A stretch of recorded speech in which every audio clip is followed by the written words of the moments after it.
আসসালামু আলাইকুম রহমতুল্লাহ। আমি বেগুনের বরক নাম্বার 101 স্বাগতম। আমরা চলে এসেছি বেগম খালেদা জিয়ার বাড়ি দেখছেন ঘরে জুম করি।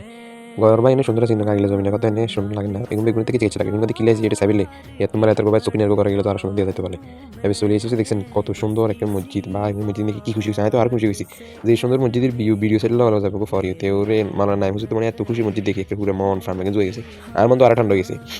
বারবার খালি মসজিদ খেলে জুম দিয়ে আমরা বেশি বেশি করে শেয়ার করি বেগম খালেদা জিয়ার কাছে হসা দিবেন দেখছেন না এই মুরব্বী গিয়ে খালেদা জিয়ার কি অবস্থা হয়েছে তো আরো গরম কিন্তু বাবুরা আমি কিছু জানি না মানে ফুকুরি দেখলেই মতন মানে আর মনটা জুয়ে যায় মাগরিবের টাইমে কিছু বিয়ে যে কি ফাইন মসজিদ দেখলে তো মানে পুরো ফ্রান ব্যাগ একটা জুয়ে যায় কি ফাইন দেখলে লাগে আল্লাহ কোরআন একদিন যাইছে মসজিদ চাবিলে যাইনি খালেদা জিয়ার বাইরে টাইলে যাবি না গাট লাগে না সুন্দর আছে মোটামুটি মসজিদ কিন্তু বেশি সুন্দর বুঝলেন এই জানি গাট কিন্তু আরো সুন্দর ওটা নাই মসজিদ কি আসা দের মুসকি আসা মারে দেখছেন এ আরে চলিয়েছে না জগৎপুর কুখ্যাত বিখ্যাত ফেজ খাইলে আনার কেউ যদি এরকম ফেজ খাইতে মন চায় তাহলে আনগো জগৎপুর চলে যাবেন জগৎপুরে ফেজ দোকান করান করলে মতো মানুষ ব্যাগে দেখা দিব কি হতে লাগে ফেজ লোক ফ্রি হবেন ফেজ যাবেন আর কিছু হইতেন না মাঝে মধ্যে সস্তা সস্তা হবেন মানে ফেজগুলো খুব স্বাদ গরম গরম খেতে দেখছেন মুসা হুজুর কি খানা খান মাওলানা নাই হুজুর তো আরো খার কিন্তু টেনশন নেই বলে খেতে পারে না চলে এসে বক্সি বাজার চা খানা চলে বুঝেন শীতকাল তো চা যাতে বেশি খাবেন এত বেশি ভালো লাগবো তো বলো কি এই নিয়ে শেষ করলাম আসসালামু আলাইকুম।